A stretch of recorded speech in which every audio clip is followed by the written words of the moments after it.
So welcome, Marnie. This is so amazing that we are talking once again. Yay! It's always so much fun to be alongside you and all my other Ignite you authors. You women just are so phenomenal. Oh, thank you, Tara. Well, you honor me by doing this interview because I think that there's so much fear and negativity out in the world right now that I really admire the work you're doing with navigating these uncharted waters. So thank you so much for asking me to be here today. Pleasure's all mine. And honestly speaking, I would not be able to do any of this without all the overwhelming support that I have from my community, whether it's you all, the best-selling authors, or the other executive coaches, change makers that I know who do such amazing, phenomenal work on a daily basis. You give on a daily basis. So this was my opportunity to tap into your knowledge and your wisdom pieces to bring it to the world, to let the world benefit from it. So thank you. Oh, well, thanks, Tara. I really appreciate it. Well, tell me, how has life changed for you at home? Or rather, let's start from, sorry, I should have asked you the first question. I know you as a wonderful person. You're very dear to me. Let people know who you are and what you do. Oh, well, thanks, Tara. I'm somebody I think that strives to create ideal conditions wherever I am so that the people around me can grow and thrive and flourish. So that's always my goal, wherever I am, as a parent with my daughter Rosemary, in my marriage, at home, in my work. And in my work, I wear many different hats. I am, as you know, a best-selling author, and I've written 2 books now, one on female empowerment, one on leadership, and we have our 3rd book coming out soon. Yay. On making. I'm so excited. So really, the work that I do, I would say, is all about helping people to find their purpose and their passion. The Japanese call it your ikigai. So finding what you were born to do and using that gift in service of yourself and in service of others. And so in our Changemaker book, I talk about, really, I think transformation happens from the inside out. To transform the world, we should start with ourselves, because when we show up as the best version of ourselves, then we can make a difference to the people around us. So that's really been the basis of my work. My master's degree is in leadership studies. I'm a practitioner of positive psychology, which is the science of well-being and flourishing. I also have a background in early education and early learning. So I'm all about putting together the constructs of research in leadership and research in positive psychology, which is the science of well-being and flourishing, to create the best possible conditions for the people around me. So that's kind of it in a nutshell.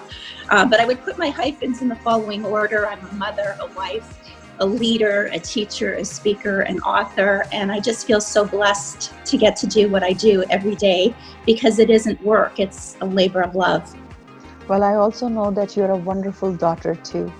Aw, thank you.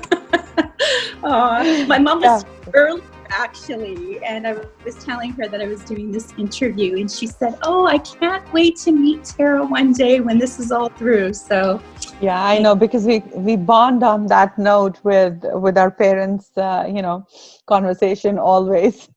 So yes, yeah, yes. Me too. I look forward to meeting her one day, hopefully soon. When the things get better and we are able to travel and, yeah, for sure, be around. So how has life changed? How has it impacted your personal space with all you do? And what are you doing to stay grounded, to stay productive in your professional life? Yes. So I think it's COVID-19 and coping with COVID and quarantine has impacted me probably in the same way that it's impacted most people. I didn't choose this. I didn't have a choice. It kind of feels like, when you're on a road trip and you know where you're supposed to get to, but you've never been on this road before, and you know where you're going and you really want to arrive, and then you hit a detour and the GPS says, recalculating. that's how I feel right now. I feel like we're all on pause and all recalculating and having to think about how we do our work, whatever our work is. I think I'm very blessed. I get to work from home. Rosemary, my daughter, gets to be at home with me. And so I think it's trying to negotiate our lives in a different way. Before, work was over here and family was over here, and now it's all enmeshed. So it's trying to figure that out. The first thing I did when I found out that I was going to be working at home was I talked to a couple of people that are self-employed that have always worked at home. And they said the same thing: get up, have a shower, never sleep or stay in the same clothes that you sleep in, change your clothes, do your hair and makeup, and go to work. And just by virtue of putting a little bit of structure in your life, you'll feel a lot better. Also, with the science of well-being and flourishing, I understand the interplay between what's in here, our thoughts, our feelings, and our behaviors. So I think we all feel that sense of cabin fever because we can't go anywhere. So we're hardwired for connection, right? We're social beings. And so we feel like we're in timeout. So it's really what we're doing, right? It's funny you say timeout. Oh my God. It totally feels that way, doesn't it?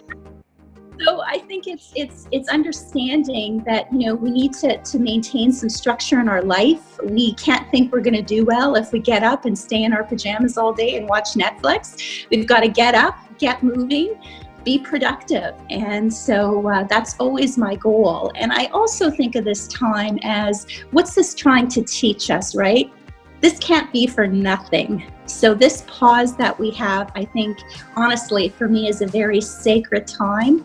I think every generation has had to endure something, right? First World War, my grandparents survived the Second World War and the Depression. My parents have know people that survived the Holocaust and that atrocity. So it's perspective taking. Yes, this is hard, but this too shall pass. We'll get through it. And I think it's trying to maintain that positive mindset. I completely agree with everything you said. It's all about the mindset. It's all about what lessons are you willing to take from the situation you're in? And then working on solutions. What do I do with what I have? How do I make the best of the time that I have? And I'm talking to our kids about that as well. I know you have a son and I have a daughter. And I think that this is a good thing for our kids. I think our kids have been a generation where, everything is kind of about them, right? Their reality is they go to school, then they're in organized activities, then they go on vacation. This is a time where they're having to rethink how they do things too. And so for my daughter, I always say, when you get up in the morning, choose your mindset like you choose your clothes. Whether we think we can or can't get through this, we're right. I think we can.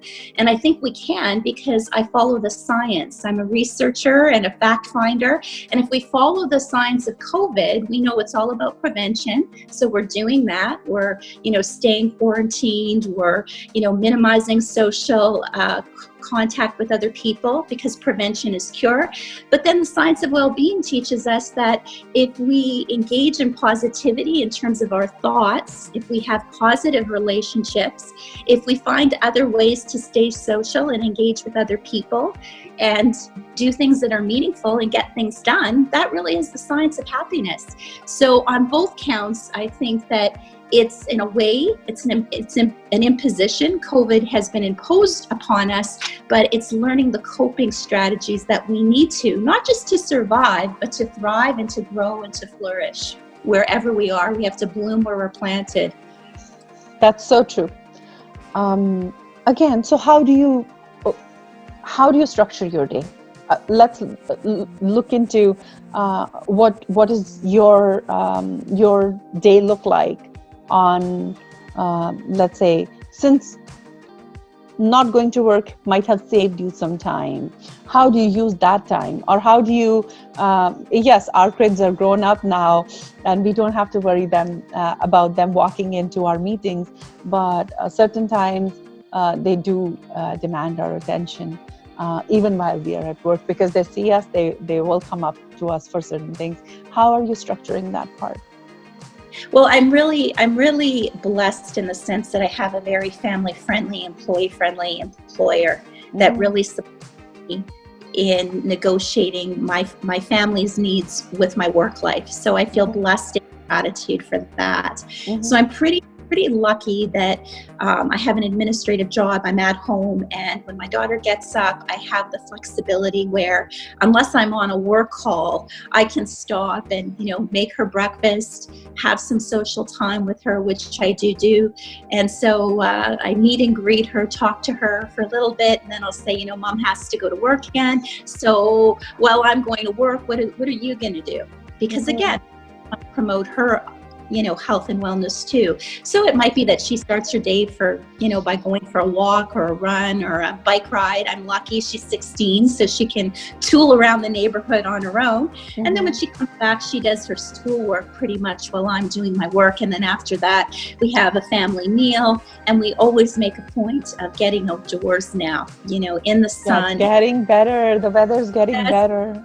Yeah, and I think that helps when we're feeling closed in. If we can get outside, go for a walk, get into the sunshine, it just does wonders for our mental health. So I'm a big believer in outdoor time. Even when they get big, I think it's important to get off of the screen and to get out in nature.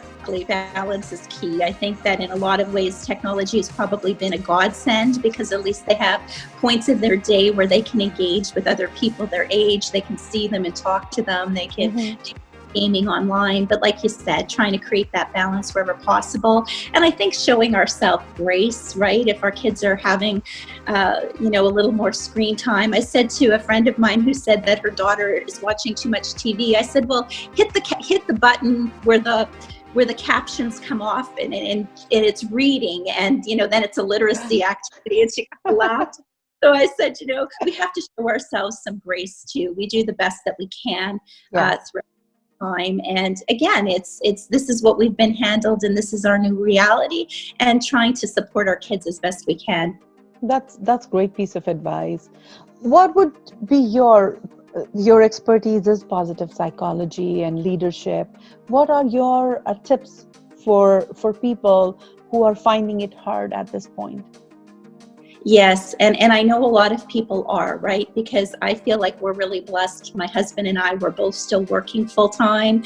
So we've never been people that are kind of live paycheck to paycheck. We kind of both grew up in homes where we were taught to save for a rainy day. But I know for people that are really struggling financially because they've lost their jobs, or they're financially insecure, or they are going out to work, but they're vulnerable because they're in the front lines. Maybe they're healthcare professionals, or they're first responders, or they work at grocery stores. I think, again, it's that anxiety that you feel. You feel anxiety if you're vulnerable in terms of putting yourself potentially in harm's way, but you also feel vulnerable if you're worried about providing for your family. So I think in terms of strategies, again, I go back to, again, what the research says. And I think the first is having a growth mindset or a positive mindset, trying to focus on, maybe you're not where you want to be financially, but you're just not there yet. And so what can you do in the meantime? Is there any other way that, you can generate income? I know for a few friends of mine that are entrepreneurs and did, a lot of training in person with organizations. They've had to, and they have done it very successfully, pivot their business now to online. So instead of seeing people and coaching them, they're doing this. They're doing a Zoom call. Instead of 100 people, now they've put apps together where they can train people online. So wherever possible, if we have that positive mindset, it's trying to see ourselves as capable, competent, rich in potential, and looking for opportunities, being innovative, being resourceful to try to get some traction, versus if we're negative and we say, I'm not doing well, things aren't going well, I'm not working, my kids aren't going to school. We get stuck in that negativity, the negativity of barriers, the negativity of problems, and we can't get any traction. We want to be on the path of engaging in a process of positive solution-based problem solving. So I can't stress that enough, having that positive mindset to try to focus on what's good. At the end of the day, there's an old saying, right? Whether we think we can or we can't, we're right. So I think it's trying to, again, maintain the attitude that we will get through this. It might take some time. There might be some tough days ahead, but it's building up our resilience. I think that's the opportunity in this. You know, that old saying, that which doesn't kill you makes you stronger. So I think this is an important life lesson for all of us. Absolutely. You're so right, because it's all about you become what you think of yourself.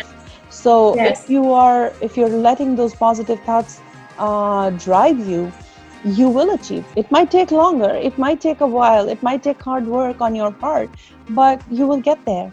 And on the contrary, if you constantly are putting yourself down and thinking you're not good enough or you won't be able to get there, then you are your own enemy. You don't need other people. There are so many others who will constantly do that to you. Yes. You don't need to do it to yourself. Absolutely. Be your own fan, be your own supporter, be the person that you love, that loves you. So put Yes. yourself first and start with self-love, and then things will fall in place. Absolutely. And you just touched on a really excellent point, Tara. In positive psychology, we talk about taking our thoughts to court. I think it's so easy when things start to go wrong to be self-deprecating, that part of us that says we're not enough, we're not smart enough, we're not successful enough.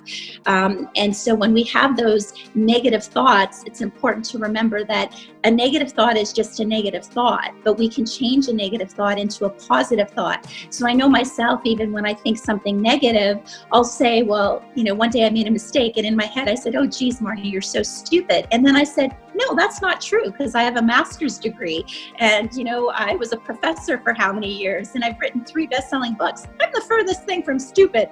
So it's showing ourselves that grace. And when we do have those negative thoughts, trying to reframe them into something positive, because again, it's that positive mindset that's going to help us to make our way through times like these that are challenging. That's a wonderful thought right there. And I hope people absorb this into their lives, that it's your thoughts, it's a choice that you make. It's up to you to, I'm not saying that or undermining the fact that thoughts will come and there will be that voice in your head which will constantly nudge at you and try to say things which are not the best things for your mental health. And do not undermine those thoughts. When they come, take a moment, be accepting of them, give yourself that leeway, and then say, okay, what can I do to get and turn them around? Absolutely. And really, that's the ego. The ego is that part of us that on the one hand, you know, devalues us and undermines us, or on the over, you know, thinks we're either less than or more than other people. That's the ego space in here. And we really want to stay out of our egos, because the ego is the part of us that says, well, who do you think you are? Like, who do you think you are to be a best-selling author or an international speaker? And we need to stay out of that space. And I think it's about self-awareness, just as you said, Tara, that when we start to have that negativity, paying attention to that, right? Mm-hmm. Paying attention at negativity, just as you've said, and then reframing that negative thought into something positive. I think all of these strategies will really help us to move forward. Absolutely. Personally speaking, I'd like to make a personal connection here, because nobody's above those thoughts. And for me personally, there are times when I'm like, I did not do this right, I could have done this better. But then I go back, and what is my saving grace is the gratitude piece. I really feel when at that point I start counting my blessings with, okay, just what you said earlier, these are all the accomplishments I've had in the past.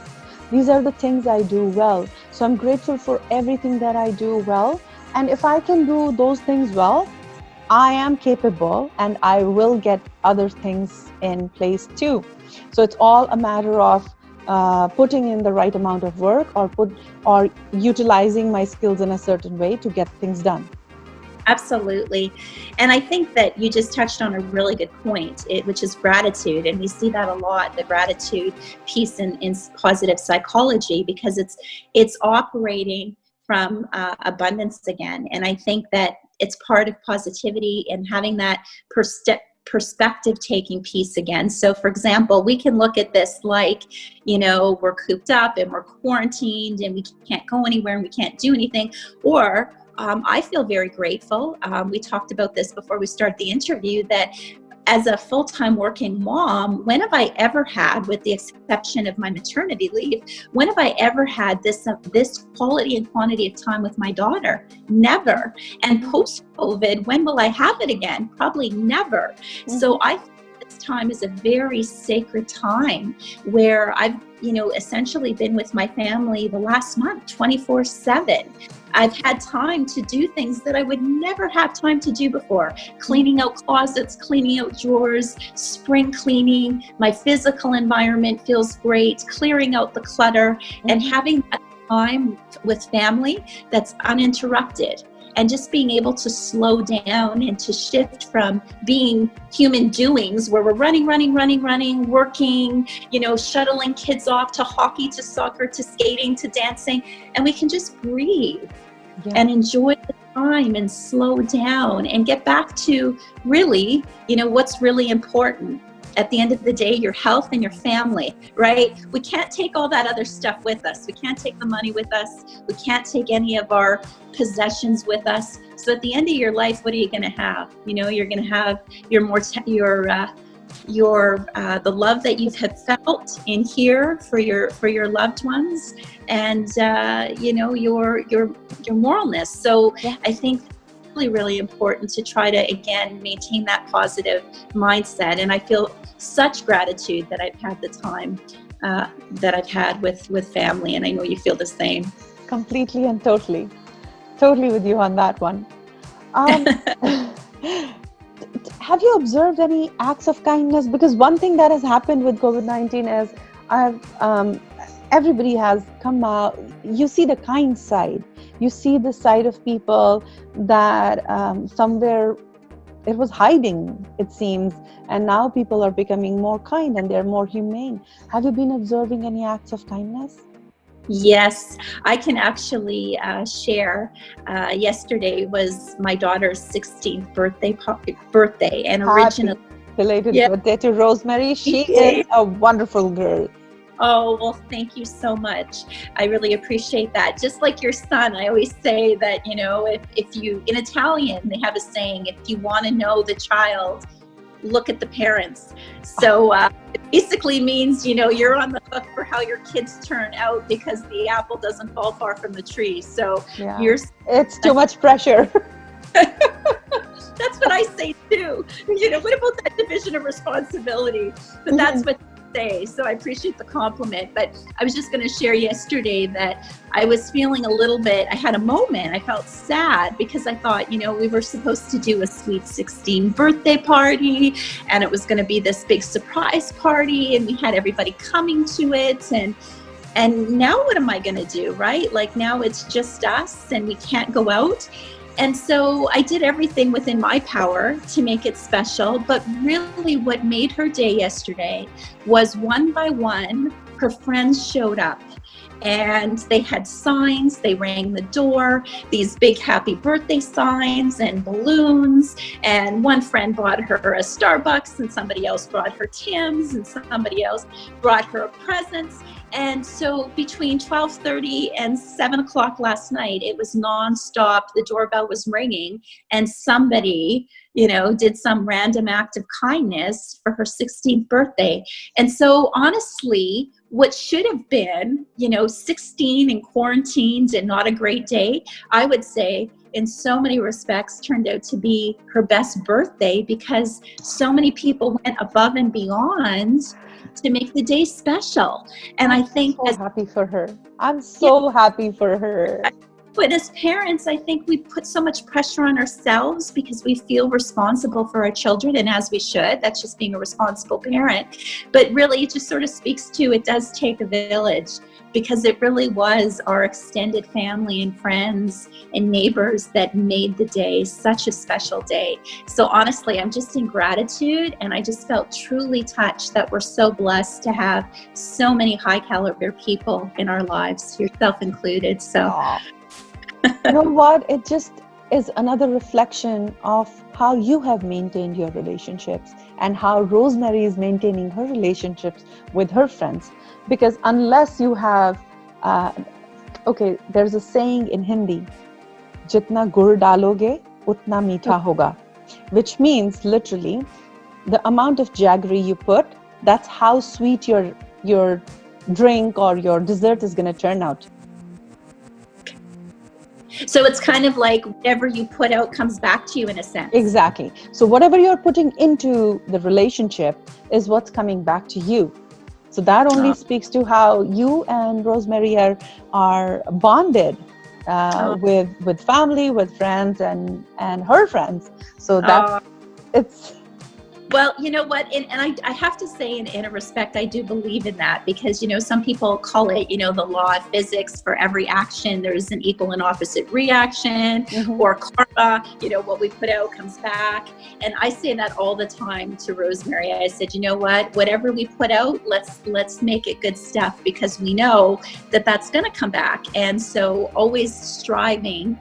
And we're not perfect, we're humans. We all have our moments, but I always say to Rosemary, let's strive to be women of influence and integrity, because we want to, make a difference in the lives of, everyone we touch.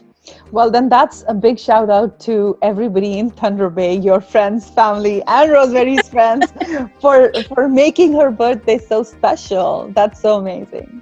Oh, well, yeah, we're really blessed. I say that all the time. That's amazing. So let's shine the light on you, because you and Rosemary have been so special in what you have been doing. If I had a magic wand and I could ask you to make a wish off of it, which has to be for yourself, by the way, just for yourself, what would that wish be? I would say, honestly, that every myself and my family, I would wish for optimal health and well-being. Health in terms of our physical health, that we stay well and keep well, and then optimal health as a whole person, mind, body, heart, and spirit. And as you know, Tara, health has been something that honestly, I'm going to be turning 49 this year, and I've been walking around the planet almost 50 years, and I never really thought much about health until the last 2 years, because I always worked to maintain my health, and I never thought about it. And then my mom, as you know, was diagnosed with cancer, and I felt like the ground had just shifted. And so seeing my mom through her cancer journey, and I thank God that she's in remission right now. It's been a long road.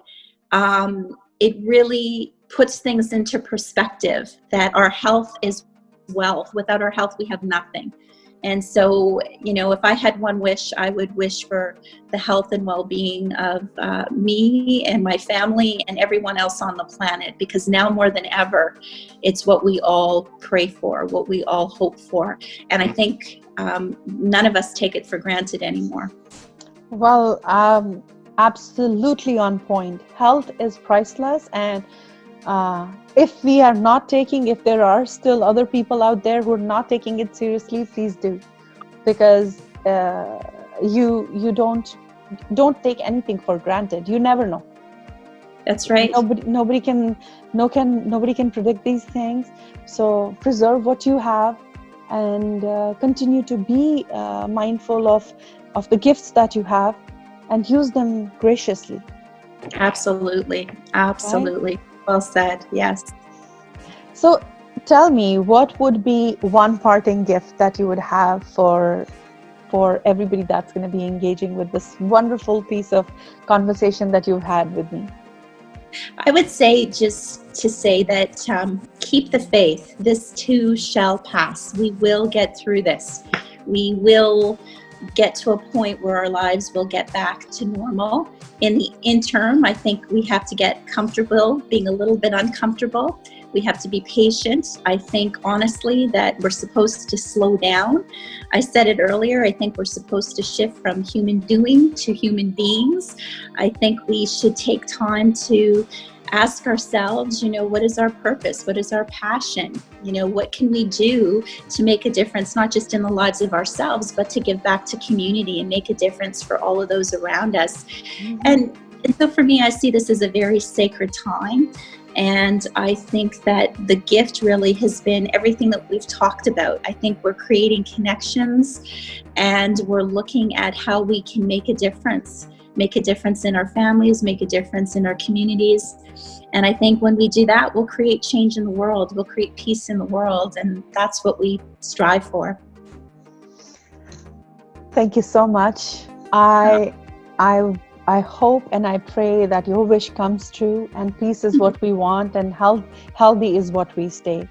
Thank you so much. You've been as amazing as always, Marnie. Well, thank you, Tara. You're a gift to my world and heart and to Mary's, and I can't wait to see you and give you a hug in person next time I'm in Toronto. You and Sam will get together.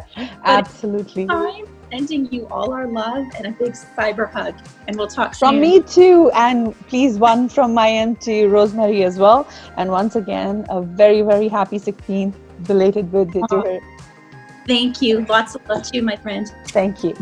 Please make sure to like and subscribe and ring the notification bell to keep updated with all our videos. Thank you.